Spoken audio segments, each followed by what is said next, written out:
Analysis of a C program. একটা C প্রোগ্রামের ব্যাখ্যা। প্রথম লাইনটা এখানে দেখতে পাচ্ছি, hash include stdio dot h লেখা আছে। হ্যাশ, যার মানে ফ্রি প্রসেসর, এর কাজ হলো যে অন্যান্য যে হ্যাশ লাইন আমার পুরো প্রোগ্রামটায় রয়েছে সেগুলোকে খুঁজে বার করা এবং সেগুলোকে নিয়ে কাজ করা। এখানে তার পরের কথাটা যেটা দেখতে পাচ্ছি সেটা হচ্ছিল ইনক্লুড লেখা রয়েছে এখানে। এর মানেটা কি? এর মানে ইনক্লুড নামে একটা ফোল্ডার আমার সি ড্রাইভে, যেখানে আমার turbo C plus plus install করা আছে, তার মধ্যে stdio ডট এইচ নামে আমার একটা ফাইল আছে। stdio ডট এইচ মানে স্ট্যান্ডার্ড ইনপুট আউটপুট ডট এইচটা আমার হেডার ফাইল। এখন দেখে নেব আমার কোথায় ইনক্লুড ফোল্ডারটা আছে। প্রথমে স্টার্টে ক্লিক করে মাই কম্পিউটার, সেখান থেকে সি ড্রাইভ, এখানে তারপর দেখবো টিসি Win45, এখানে ইনক্লুডটা দেখতে পাচ্ছি, ইনক্লুডের ভেতর ঢুকবো। এখানে আমরা হেডার ফাইলগুলোকে দেখতে হবে, এখানে পরপর পরপর করে হেডার ফাইলগুলো রয়েছে। আমার এই যে stdio dot H header file, এইটা আমার। এবার এটাকে যদি আমি খুলে দেখি তাহলে কি হবে, দেখতে পাচ্ছি এখানে যে definitions for stream input output আমাকে দেখিয়ে দিচ্ছে। পরপর পরপর করে এখানে যা যা ডেফিনেশন আমার প্রয়োজন ইনপুট আউটপুট করার জন্য সেগুলো এখানে রয়েছে। এরপর আবার ফিরে আসছি আমার এই প্রোগ্রামটায়। এখানে আমার দ্বিতীয় লাইন, ইন্ট মেন। ইন্ট, এটা এক ধরনের ডেটা টাইপ। আচ্ছা, মেন মানে ফাংশন। মেন ফাংশন মানে অর্থাৎ মূল ফাংশন। এটাকে আমরা বলবো starting point of a program. আমার প্রোগ্রাম এখান থেকে স্টার্ট হবে। আমার একটা ফাংশনকে চিনতে গেলে সবসময় মনে রাখতে হবে এই যে দুটো ফার্স্ট ব্র্যাকেট ওপেন ক্লোজ, এদেরকে বলা হয় হচ্ছিল প্যারেন্থিস, এদেরকে বলা হয় প্যারেন্থিসিস। ফার্স্ট ব্র্যাকেট যে দুটো আছে এদেরকে বলা হয় প্যারেন্থিসিস।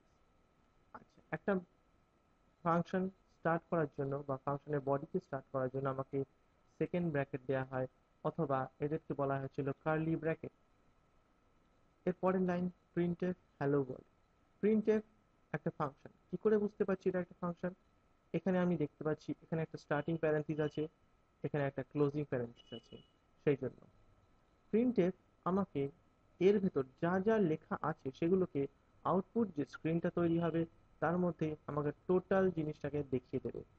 প্রিন্টএফ হ্যালো ওয়ার্ল্ড কথাটা লেখা আছে ডবল কোর্সের মধ্যে, সবসময় মনে রাখতে হবে যে ডবল কোর্সের মধ্যে যে লেখাটা লেখা আছে সেটাকেই একমাত্র কমপ্লিটলি প্রিন্ট করে আমাকে স্ক্রিনের মধ্যে দেখাবে। মনে রাখতে হবে যে হ্যালো ওয়ার্ল্ড কথাটাকে ডবল কোর্সের মধ্যে রাখলে তবেই সেটাকে আমার স্ক্রিনে ডাইরেক্ট প্রিন্ট করবে। এরপর আসছে ছিল সেমিকোলন। সেমিকোলনটা কথা হচ্ছিল একটা টার্মিনেটার। আমরা প্রত্যেকটা প্যারাগ্রাফে যখন খাতায় দেখি তখন সেটা হলো ফুল স্টপ দিয়ে আমরা একটা লাইনকে শেষ করি। সেই মতনই একটা সি প্রোগ্রামের একটা লাইন শেষ হয়ে গেলে এখানে সেমিকোলন দিতে হয়। এই সেমিকোলনটার মানে হচ্ছিল টার্মিনেটার। এরপরের লাইনে আছে রিটার্ন জিরো। রিটার্ন কথাটার অর্থ হলো আমরা তো ফাংশনটা এখানে দেখতে পাচ্ছি মেন ফাংশন, মেন ফাংশনকে কল করেছিল অপারেটিং সিস্টেম, মানে starting point of a program. একটা তো স্টার্টিং যেহেতু এখান থেকে হচ্ছে মেন থেকে হচ্ছে, মেনকে অপারেটিং সিস্টেম কন্ট্রোল দিয়ে দিল কাজ করে দেওয়ার জন্য। এরপর মেন নিজের কাজ করলো, মানে এখানে প্রিন্টএফ দিয়ে আমার আউটপুট স্ক্রিনটা প্রিন্ট করিয়ে দিল। এরপর রিটার্ন করে দিচ্ছে জিরো। জিরো অর্থাৎ হলো যে আমার কাজ ঠিকঠাকভাবে কমপ্লিট হয়েছে, এবার তুমি কন্ট্রোল ফেরত নিয়ে নিতে পারো। এই কথাটা মেন অপারেটিং সিস্টেমকে বলবে। এরপর আমার এই যে ব্র্যাকেটটা সেটা আমি ক্লোজ করে দিচ্ছি, মানে মেইন ফাংশনের যে বডি সেটাকে আমি বন্ধ করে দিচ্ছি। এরপর প্রথম কি কাজ? প্রথম যেটা কাজ সেটা হচ্ছে আমাকে কম্পাইল করতে হবে প্রোগ্রামটা। প্রজেক্টে ক্লিক করার পর কম্পাইলে ক্লিক করব। আমি এখানে দেখাচ্ছি যে কম্পাইলিং স্ট্যাটাস আমাকে দেখিয়ে দিল পুরোপুরি। আমাকে এখানে প্রোগ্রামে 11খানা লাইন দেখাচ্ছে। আসলে এটা শুধুমাত্র আমার প্রোগ্রামের মেইন 11খানা লাইন। যদি আমাকে দেখতে হয় যে মেইনলি কতগুলো আমাকে ফাইল কম্পাইল লাইন কম্পাইল হচ্ছে, সেটা দেখতে গেলে মানে stdio ডট এইচ যে হেডার ফাইলটা, সেটাও যেহেতু ইনক্লুড এর মধ্যে প্রোগ্রামের মধ্যে নিয়ে আসছে, তার জন্য আমাকে প্রজেক্টে ক্লিক করতে হবে। বিল্ড অলে ক্লিক করলে আমাকে টোটাল লাইন যতগুলো আছে সব কটা দেখিয়ে দেবে, মানে 649টা লাইন। আমি এরপর এখানে ওকে করে দিলাম। এরপর যদি রান করাতে চাই তাহলে প্রোগ্রামটাকে জাস্ট এই বাটনটায় ক্লিক করলেই আমার প্রোগ্রামটা রান করে যাবে। এখানে দেখতে পাচ্ছি যে আমাকে হ্যালো ওয়ার্ল্ড দেখাচ্ছে। এখানেই অ্যানালিসিস অফ সি প্রোগ্রাম শেষ।